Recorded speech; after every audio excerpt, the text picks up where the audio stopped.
Can I be fat and can I be healthy at the same time?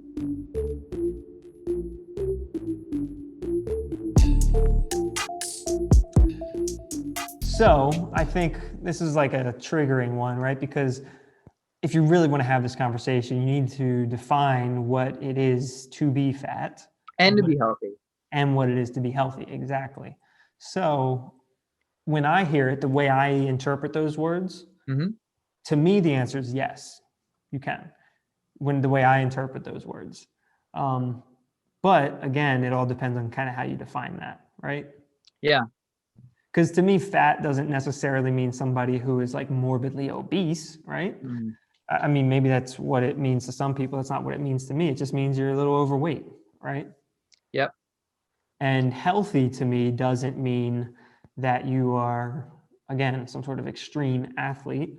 It just means that basically you can live a functional life and hit the typical, what is it called? Like life expectancy, right? Like you're not going to die young, and it's going to be functional. You're not going to be like disabled or debilitated for any reason, preventable reason, I should say. And you're not on like any medications, Yeah. And I Yeah. think, Functional is a great word to use here. yeah. And I think overweight people can absolutely live those lives. Mm-hmm. So to me, the answer is yes. But again, it depends how you want to pick it apart. So let's go through some notes here. So in traditional medicine, they measure your BMI when you walk in the door, and I hate that measurement a lot. Yeah, I get it, but it falls apart for people who have above average muscle mass. Yep. So for those of you who don't know, a BMI is a ratio of your height to your weight. It doesn't tell you what that weight is made out of. Is it made of fats? Is it made of muscle? Is it made of bone? You know, that big bone terminology that we hear a lot too. So when you go to the doctor, I wish I had a big bone. When you go to the doctor, they measure it, and the numbers that I have here are 18 to 25 is like they're like good. You're cool. You're healthy. You fit in a box. It's very cookie cutter. You're good. Right. Then once you go from 25 to 30, it's overweight. 30 to 35 is overweight class 1. Obesity starts at the 30.0 mark. Okay. So we've already said a bunch of times that we don't agree with traditional medicine because it is just that. It's cookie cutter. It's not descriptive enough. Right. But now is where things start to get tricky. So I want to read a quote here. So from the European Journal of Preventive Cardiology, they published a study and their results said one cannot be fat but healthy. And this was the first nationwide study to analyze that being regularly active is not likely to eliminate the detrimental health effects of excess body fat. Sorry, say that one more time. Yeah, one cannot be fat but healthy. This was the first nationwide analysis to show that being regularly active is not likely to eliminate detrimental health effects of excess body fat. Now, I wasn't able to find the full study for the methods to see where they put it, but I'm pretty sure they said the associations with BMI, activity levels, and risk factors, that's what they were comparing. Okay. So if you're active, regardless of your body mass index, your risks were lower, but not enough to say that you can just weigh whatever you want from their study. Of course. I think that's like the problem, right? Is people want an absolute here. Like, can you be overweight 5 or 10 pounds? Probably. Can you hell yeah, you can. Whatever you want?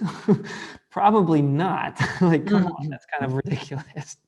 Yeah, but then you think of someone, this is why BMI is like, it's a flawed measurement. Because you look at a guy like Eddie Hall or Thor, which I can't wait for that fight. But those guys are extremely overweight on the BMI chart. On the BMI chart. And honestly, though, this is maybe a part where it's actually holds up, though. Maybe like, I think the jury might still be out on whether or not that's healthy. Yeah, I guess we'll have to wait, 15, 20, 30 years. Yeah. But when they cut down and they look ripped, they're still overweight, but they have a low body fat percentage, which is a much more useful or effective measurement than BMI. Yeah, that's definitely going to be more correlated with the health aspect of it. Yeah. So then in the same study, what they did was they looked at the risk of cardiovascular disease and diabetes, which I think are like the main two for preventable health problems. Yeah, that sounds right. So being active makes your heart stronger. That's great. Perfect. But there's a diminishing return when your weight is of a certain place where your body can't pump enough blood to make things work. And also with being overweight, you start to get deposits of things in your vessels, which make it harder to pump through. Yeah. So then type 2 diabetes is just your sensitivity to sugar, and the more fat mass you have, the harder your pancreas. Is that where? Yeah, insulin comes from the pancreas. Yeah. So that's where your pancreas has to work harder. Now that one is more diet focused than activity focused, but exercise does increase your sensitivity to insulin, which is a good thing. Yes. So the study showed that there was a greater cardiovascular risk for overweight and obese participants compared to those of normal weight, regardless of how much activity they did. So we see that there's a risk there. I mean, then they had, high cholesterol was one of them, and high blood pressure. The high blood pressure was normal with weight, but worse with inactivity. So that goes to show that exercise is more important for that heart piece. But I think one of the things that you have to think about is, you said it right at the beginning, what do you want to do? Mm-hmm. And are you happy with the way that you look? And are you able to do everything that you want? And do your blood panels come back relatively normal? Right, exactly. That's what I think. I think if like you said, you can do what you want to do, you're happy with who you are and where you're at, and you're not on any sort of preventable medications, Yeah. I think that's a pretty good indication that you're doing all right health-wise, generally speaking. Yeah. And I watched this video online, and it was a woman who was, she self-identified as overweight. And she said, I was eating an ice cream cone and someone drove past me and yelled like, "Oh, you fatty, get off the ice cream."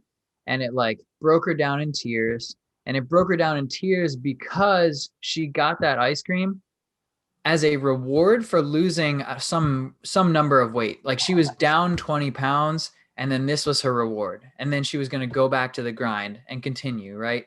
Mm-hmm. And that kind of thing just breaks my heart. And that's why these conversations can be tough, and people are rightfully so offended when they're attacked for being overweight, but nobody knows where they are on their journey.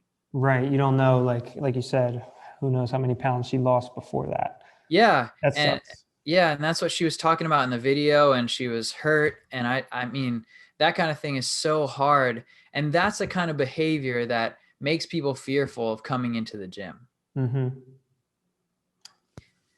Yeah, that's a shame. I mean, maybe this is a good point then too, or a good moment to point out that we're asking if you can be fat and healthy, but you can also be not fat and not healthy at the same time, right? Yeah. Like you can be a quote skinny person or lean or whatever and be unhealthy too, right? Mm-hmm. Yeah, you have visceral fat, and then you have abdominal or adipose tissue, right? I believe they're a little different. Yeah, no, you're right. The visceral fat is like what's around your organs and stuff, and then the subcutaneous is like just under the skin. Yeah. Have you ever done an in-body scan? Yes. So do you remember the visceral fat number on the side? I don't. It was like a couple years ago. So the in-body is a really awesome tool. If you have a chance to get a scan done, definitely go do it. But it gives you a lot of information. And one of the biomarkers it gives you is a visceral fat number. Now, they have created this scale following an algorithm that they've tested over time, but the visceral scale falls from 0 to 20. And at 10 or fewer, you have a 50% risk reduction in type 2 diabetes and cardiac disease. Wow. Now, the body fat percentage does factor in here, but the visceral fat is different from the body fat mass because of the location. Yeah.